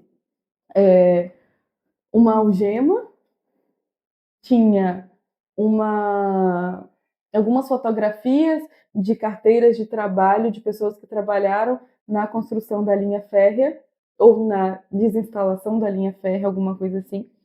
E tinha uma foto de uma banda aqui de Tombos, que era Black alguma coisa, e aí a pessoa que estava no museu no dia me falou que tinha na legenda da foto tinha o nome de todas as pessoas, é uma legenda que está impressa junto à foto, tinha o nome de todos os membros da banda e entre parênteses o não presentes, e que essa pessoa me narrou que era uma pessoa negra que fazia parte da banda, mas que nesse momento as pessoas negras não podiam estar presentes em fotos. E a bateria está vazia. Então são esses momentos dentro do museu da cidade que você tem a figura da pessoa negra. E onde estavam essas pessoas? Então ali você tem um momento de violência retratado pela algema, o momento em que os negros serviam, que era um momento de trabalho, e no momento de lazer, que seria da música, a pessoa negra está como não presente. Então, como que está sendo transitado essa presença, essa importância negra dentro da história do município? E aí volta aos meus questionamentos de sempre, de como essas coisas estavam acontecendo, como que estava reverberando. E aí o trabalho ele vai se construindo para pensar sobre essas ausências e como que elas impactam no pensamento negro do presente, como que hoje acontecem as coisas, porque a gente tem muitas raízes desse racismo presentes hoje em dia. Aqui, a gente não fala mais disso da mesma forma, as situações não acontecem da mesma forma, mas todos sabemos que está presente, né? Então, quais são os efeitos disso? Quais são os efeitos disso na própria paisagem, quando você não tem essas outras construções, ou quando você tem construções relacionadas ao trabalho e não à vivência dessas pessoas? Será que as pessoas negras que estavam aqui antes, elas somente trabalhavam? Elas não dançavam, elas não cantavam, elas não viviam, elas não estavam presentes na sociedade? E aí, nessa construção de tentar resgatar isso através da oralidade, eu me deparei com uma coisa muito rica e muito bonita dessas histórias de pessoas que muitas vezes também nesses cortes entre o passado e o presente, a gente se distancia. Quando a gente fala da comunidade negra de Tombos do passado e a gente fala da comunidade negra de Tombos do presente, a gente não entende isso como uma coisa contínua. Nós somos descendentes deles. A gente entende isso como um rompimento intencionalmente, porque quando a gente passa a entender que eu também sou aquela pessoa que foi escravizada aqui, que hoje não aparece em lugar nenhum, você cria esse vínculo. E esse vínculo não era interessante na construção histórica. E por conta dessas reivindicações mesmo, que pode reverberar, não é a intenção do trabalho em momento nenhum, mas a gente sabe que essa é a intenção por trás desses rompimentos, né? Então o trabalho ele foi muito esclarecedor nesse sentido, de descobrir essas histórias do passado, descobrir as coisas belas sobre isso. Então no trabalho tem um relato muito interessante sobre as festas, sobre os jogos de futebol, sobre essa parte da religiosidade, como aconteciam alguns encontros religiosos, como as pessoas ocupavam de fato esse espaço, para além das histórias que contam aí para todo lado. Bebe uma água. Toma uma água. Caramba! Então, o seu trabalho, ele merece a segunda temporada, né?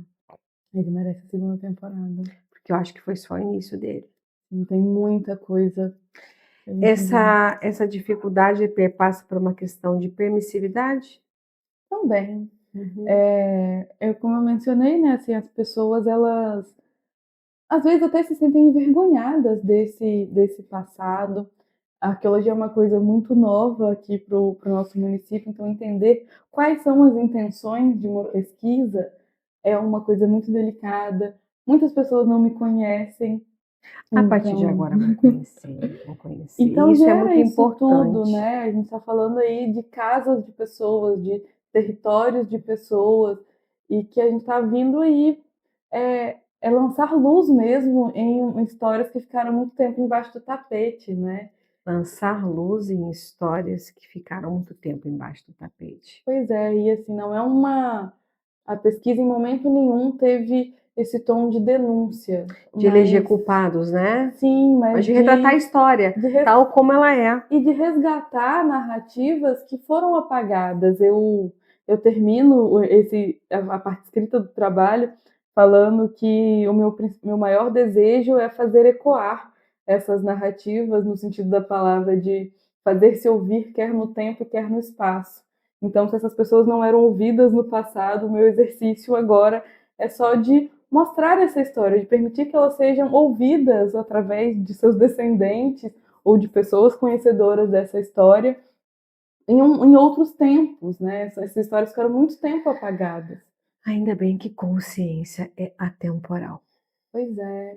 E é isso, não é uma forma de denunciar, de apontar culpados, nada disso, mas de reparar também um pouco dessa história de, cara, quantas pessoas estiveram aqui, sabe? Tem um livro que foi feito sobre o Alexandre Bretel.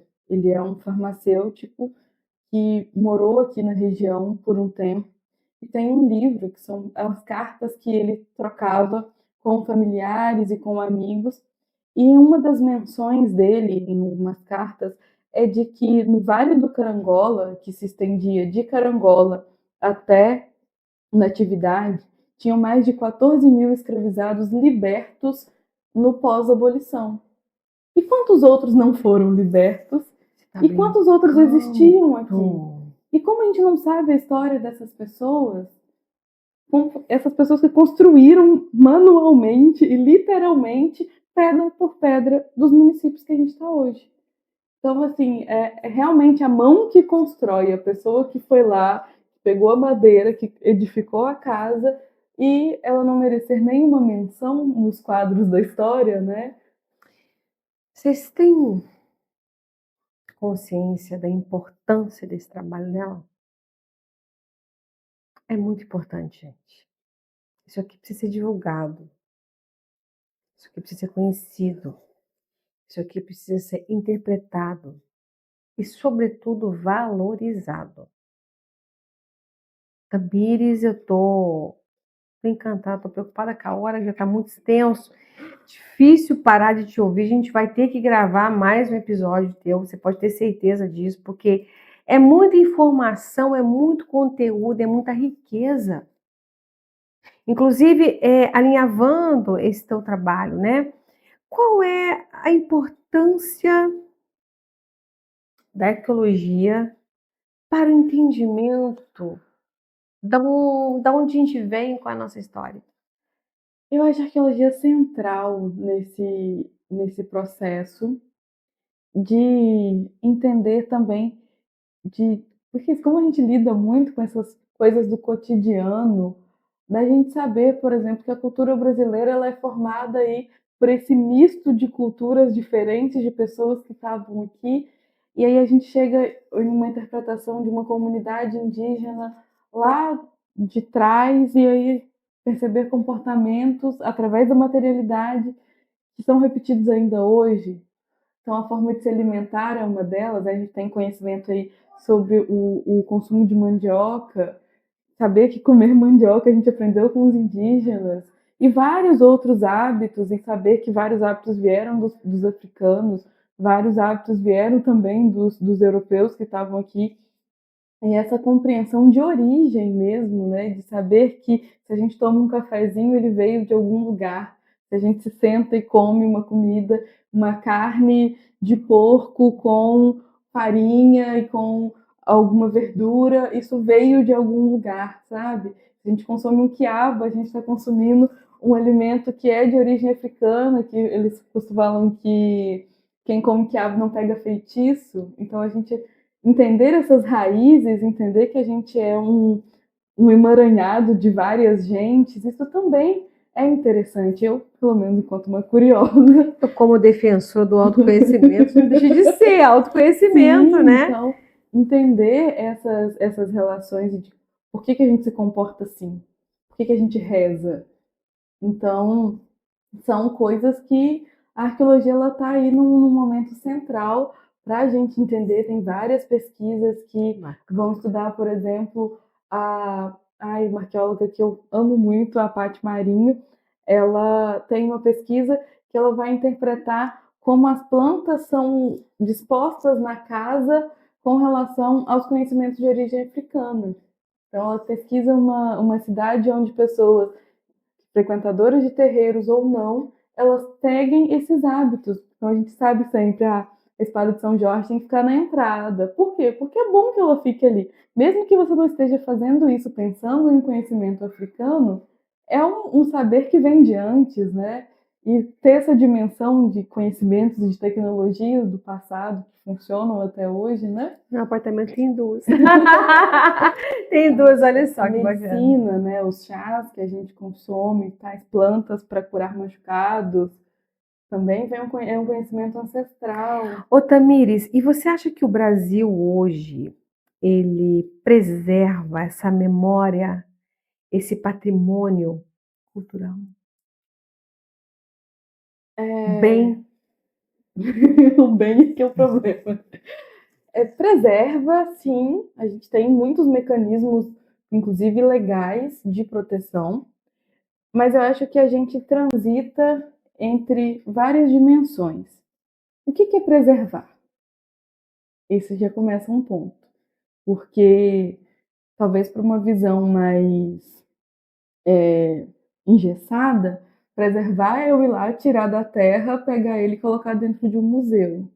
E aí, como a gente vê o mecanismo aí de gestão pública, nossos museus pegam fogo com muita frequência, né? Então, sim. é um processo muito triste, então mostra uma falha nesse processo de cuidado e que talvez se ele continuar lá, ele vai estar mais preservado. Então essa noção de preservação é muito diferente. Existem muitas regiões do Brasil em que as pessoas usam material arqueológico em casa, às vezes como um peso de porta. Uma lâmina de machado que a gente costuma chamar de pedra de raio, ela é uma lâmina de machado arqueológica, e as pessoas usam como um peso de porta. Talvez se tiver no museu, ela não vai estar tão bem preservada quanto ela está na casa dessa pessoa. Então, preservação é um sentido muito amplo. Mas, no sentido que você, da sua intenção... Quer dizer, porque eu gosto de conversar com ela, né? Para responder uma pergunta, gente, ela me dá N possibilidades de resposta. Olha isso. Para arqueologia, a gente costuma dizer que tudo depende. Tudo depende. Da flexibilidade do rabo do jacaré. Exatamente. E aí, essa outra forma de preservação, né? A gente ainda patina muito porque as pessoas não têm conhecimento, em grande parte. Você me perguntou o que é um sítio arqueológico. Mas a gente sair daqui, você encontrar um sítio arqueológico e depender da sua opinião para preservá-lo, como não conhece, acaba não preservando. Então não é uma coisa, em muitos casos não é uma coisa intencional. E existem as coisas intencionais, de pessoas que destroem de uma má fé, de saber que, sei lá, tem uma obra, isso é um crime federal, passível de reclusão, que se você destruir um sítio arqueológico, você está comprometendo. Então, os sítios arqueológicos, eles são bens da União, conhecidos de desconhecidos, em superfície, enterrados ou submersos por água. Então, em todas as dimensões, ele é um patrimônio, ainda que não seja conhecido. Mas, e aí as pessoas, às vezes, elas destroem para não ter esses problemas burocráticos que vão, sim, atrasar, mas que é um processo de mão dupla, né? De existir um maior diálogo sobre a importância da arqueologia e por que tem que preservar, e também, por um outro lado, das pessoas entenderem que isso é importante para elas também, né? Como eu falei da explicação sobre o patrimônio ele é aquilo que ele é reconhecido pelas pessoas e que faz parte da história delas. Mas se as pessoas não sabem que essa coisa faz parte da história dela, a gente chama de atribuir significado, o dar sentido às coisas, ele também não acontece. Claro, não teria porquê. Sim, então a preservação ela anda nesse caminho. Uma das grandes dificuldades da arqueologia é essa parte da divulgação, de entender o que é, de saber que uma pedra de raio pode ser uma lâmina de machado, como arqueólogo eu digo que sempre é. Então, esses diálogos mesmo próximos da sociedade para conhecer e preservar de fato a materialidade. Ô Tamires, vou fazer uma pergunta até um pouco pessoal. Eu sempre gosto de questionar essa questão, porque o caminho que você está trilhando, né, eu desconheço. E como que é ter conquistado, estar conquistando esse espaço que você vem conquistando, né, de estar participando de congressos com seus artigos, com seus trabalhos, nesse nível que você tem demonstrado e enchido a gente de orgulho, como que tem sido trilhar esse caminho sendo mulher e negra? Difícil. Eu falo que é uma coisa que nunca deixa a gente esquecer. Em qualquer lugar que a gente chega, e falo isso coletivamente porque é uma discussão que a gente tem desenvolvido dentro dos espaços acadêmicos, principalmente, dessa. A gente sempre fazem a gente sentir que não é o nosso lugar. De uma frase do Facebook de muitos anos atrás, que era de que as pessoas não suportam ver o filho da empregada ocupando os lugares dos filhos do dono. E assim, a gente não está ocupando o lugar de ninguém, mas as pessoas elas tentam sempre fazer a gente sentir isso, que a gente está tomando o lugar de alguém, ou que quando a gente traz essas pautas raciais, a gente está sendo mimizento, tá criando discussão para tudo, tá botando o racismo em tudo e não é assim, e é assim, né? A gente sempre fala, e é muito conhecido isso, de que se você é uma pessoa negra, você tem que fazer. Se você é uma mulher, você tem que fazer um dobro. Se você é uma pessoa negra, você tem que fazer 10 vezes mais.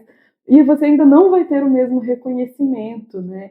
Isso é uma coisa muito marcante para a gente. Isso está não só nos espaços acadêmicos, mas em todos os lugares.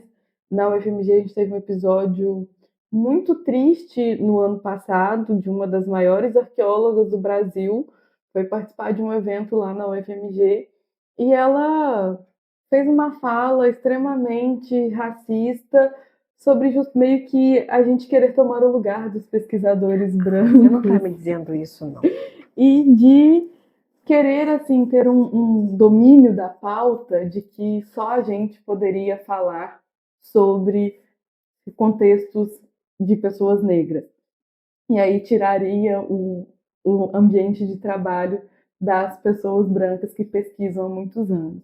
E o que acontece é que, tudo bem, a gente não quer tomar o seu lugar. A gente está falando de Brasil, diga-se de passagem. Pois é.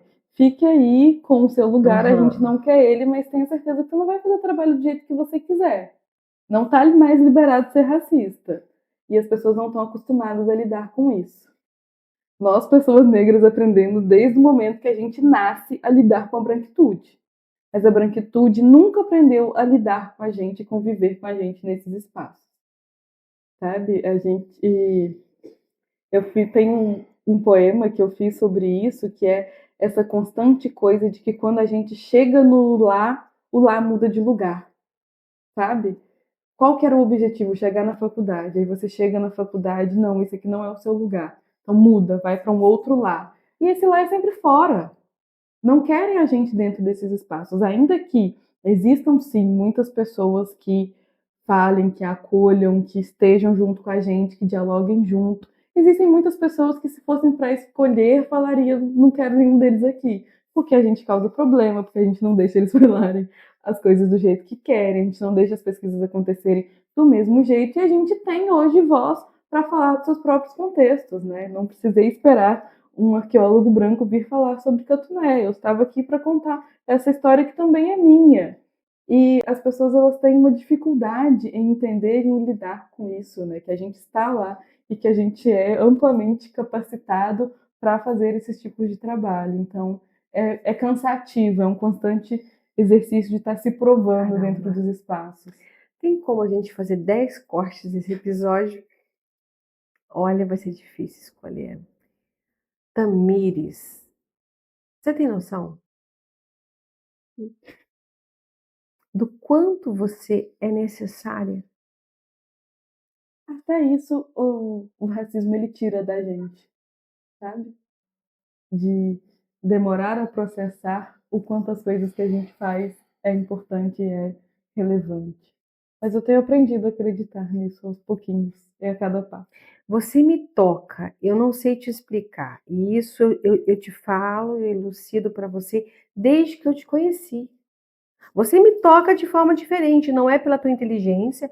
Eu sou, né, sapiosexual, eu admiro pessoas inteligentes, mas não é só pela tua inteligência, mas é tudo que você traz enquanto instrumento de transformação de valores, de ideias, de ideais, sabe? Com essa veia feminina que eu sou apaixonada e com esses valores todos que eu luto também uma vida.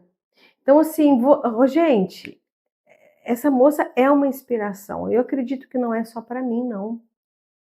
Sabe? E eu volto a repetir hoje, né, o que eu te falo uma vida e falo aqui no programa, o céu é o limite para você, e eu quero que seja, porque isso tem que ser propagado, isso tem que ser alimentado e trabalhado por outras mulheres também, por outros seres humanos, por outras pessoas, por todo mundo. É muito necessária a tua participação em nível social, eu tô falando de sociedade, tá? Grata pela tua participação aqui demais. Mocinha, a gente está terminando. Tá gelada? Sempre. Sempre, né? Olha só, se você pudesse perguntar alguma coisa, como uma boa arqueóloga e antropóloga, né? Se você pudesse perguntar alguma coisa para alguma civilização antiga que não existe mais, o que você perguntaria? Cara, que difícil. Assim, uma pergunta genérica. Sim. Como vocês veem o mundo, assim? Sabe, a gente aprende a ver o espaço como um lugar para ocupar, e a gente quer estar em todos os lugares, quer fazer todas as coisas, mas que essas pessoas veem o mundo de um jeito muito diferente. Então, como era ver o mundo? O que que eles pensavam sobre, sabe, assim, veio uma ceninha na cabeça de sentar no alto de uma montanha e olhar para o horizonte, o que que eles veem disso, né? A gente tem uma visão muito moldada por tudo que ensinaram a gente a ver. Com a minha pesquisa... Contaminada, vai muito além de moldada, contaminada. Pois é, durante a pesquisa, conversando com pessoas que estiveram no mesmo espaço há 50 anos atrás, e eu que estava no espaço naquele momento, a gente viu um mundo totalmente diferente. O lugar que para mim era uma pastagem com uma mata e um riozinho passando, para eles eram as casas, eram os lugares que eles brincavam, era onde eles pescavam, eram onde aconteceram momentos, aconteceram histórias. Então a gente estava vendo um mundo diferente. E se com esse pouco tempo acontece isso, imagina com milhões de anos, sabe? O que que você vê no espaço? O que que as coisas significam? O que que um rio significa para você, diferente do que ele significa para mim? Isso. Uau! Mocinha, você sabe que além de inteligentíssima, você é linda, né? Eu sou encantada com ela, gente. Linda, desse sorriso largo que enche nosso coração de orgulho. Olha, eu vou ter que te convidar, porque acho que não sei se tem bateria ali que tá gravando isso o tempo todo, tá? Qualquer momento vai acabar. Eu não sei nem que Tamires, muito obrigada, meu anjo. É sempre um prazer conversar com você. Eu sinto que, claro que em toda troca, né? Você falou muito de troca, a gente sempre deixa um pouco da gente e leva um pouco do outro também. Mas eu sinto, cada vez que eu encontro, que eu tenho uma troca com você, que eu me abasteço assim, olha, um monte. Eu te digo exatamente o mesmo. Obrigada, é muito generosa, porque olha, é muito gostoso te ouvir, muito gostoso te ouvir. Eu espero te ouvir muitas vezes, muito mais vezes. Tamires, já tem um poema, eu podia ter falado disso. Vinícius, se a gente puder colocar o poema dela quando eu estiver editando. Entendeu? Mas eu não sei se você lembra de cabeça.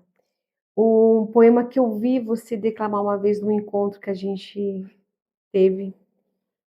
Sei, Que a mas eu Dona não Penha sei. chorou, inclusive, Sim, eu não sei escutando. onde ele está. Pois é, ele é comprido pra caramba. Eu vou pedir para você me enviar, eu vou pedir pro Vinícius ver se você coloca no final quando estiver editando, porque é muito rico, muito rico. Talvez eu tenha ele no meu celular, mas eu olho depois. Tá. E retomando, gente, né? Eu tenho um monte de perguntas para você para ela, mas a gente tem que ter noção do tempo. Então, eu queria 2 minutos, Vinícius?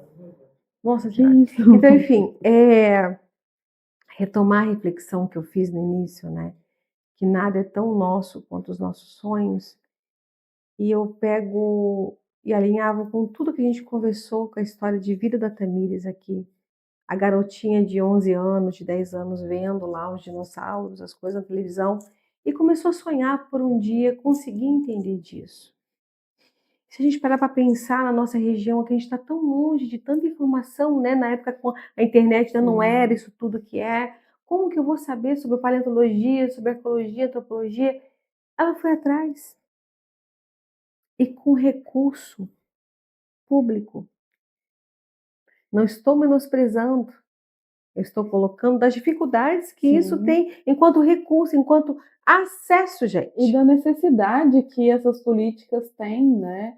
É uma mudança de cenário muito grande quando essas políticas são implementadas, isso são fatos, ninguém tem como negar, da diferença que isso faz e das contribuições que isso tem feito para o nosso ambiente acadêmico, né? As coisas que a gente tem descoberto, as pesquisas diferentes que estão acontecendo em várias áreas depois da implementação dessas políticas, que você começa a ter caras diferentes, pessoas diferentes dentro desses espaços.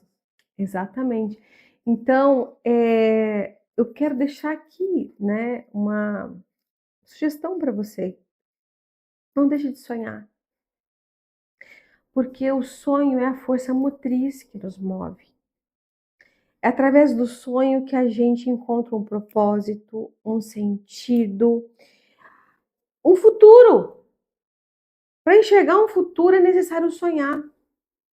Mas essa vida, essa sociedade, como ela estava falando, que gostaria de perguntar para uma civilização antiga, como vocês viam o mundo, essa sociedade de hoje que rouba de nós até os critérios de sonhar, que contamina a nossa visão de sonho. Não deixe isso acontecer com você, porque se você sonha, cuide do seu sonho e construa ele, porque é possível. É possível. Eu construí muitos, eu construo os meus geralmente, eu tenho uma pancada que eu quero construir, gente. Eu peço a Deus saúde para viver, anos para viver, porque eu tenho muito sonho para realizar. E o que eu escuto muito aqui é o quanto as pessoas se subestimam, é o quanto elas não acreditam nelas. E sempre estão colocando ali esse argumento, eu não vou nem usar a expressão desculpa, mas esse argumento como algo externo. Ah, porque não dá, porque é muito longe, porque é muito difícil. Cara, a gente está falando aqui de arqueologia, de antropologia, de tudo que ela está trazendo para a gente. Então não é diferente para quem sonha com astronomia, não é diferente para quem sonha o que quer que seja. Como o Walt Disney disse, né? Se eu posso sonhar, eu posso realizar. E eu acho que mais do que isso, assim, tá longe sim, vai ser difícil sim, mas é temporário, né? Esses são caminhos. Eu aprendi muito disso também, de sonhar não só com uma universidade, só com uma formação que seja, que muitas pessoas não têm esse objetivo, mas ter sonhos no sentido de imaginar um cenário da sua vida em que você queira vivê-lo, né? Às vezes o sonho é uma viagem, o sonho é alguma coisa mais pontual, ou o sonho é mudar o mundo, né? Alimentar essa coisa que move a gente, que dá sentido para as coisas, né? Nós somos fragmentos, gente, todos nós. Ela falou em fragmento, eu adorei, né? Até tem alguns cientistas que colocam essa questão que nós somos pó de estrelas, né? Que quando tem esses estudos aí, esse estudo doido que ela falou aqui pra gente, eles encontram carbono, eles encontram um monte de elementos ali que vêm lá de cima desse cosmos, desse universo. Então, assim, Nós somos muito especiais. Quando você sonha e, sobretudo, realiza, você afeta esse mundo, essa vida, o outro, e a gente é afetado por isso também. Então, eu não quero saber o que, mas sonhe. Não deixe de sonhar, porque como Nietzsche já disse, nada é tão nosso quanto os nossos sonhos.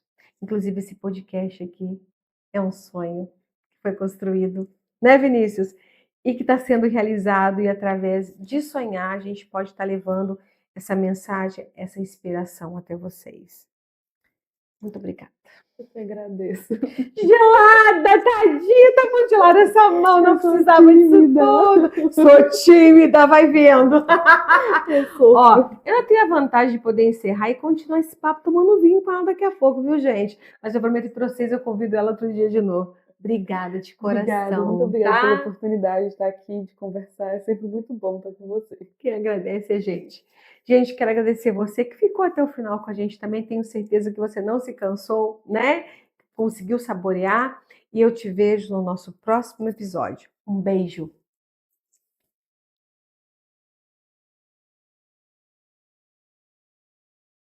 Apresentação: Lesiane Mazeto Oliveira. Direção e edição: Vinícius Lima. Idealização e desenvolvimento: Lesiane Mazeto Oliveira. Produção: DD Agência. Apoie nosso programa. Entre em contato e saiba como colaborar. Esse programa tem um oferecimento de Café da Zezé.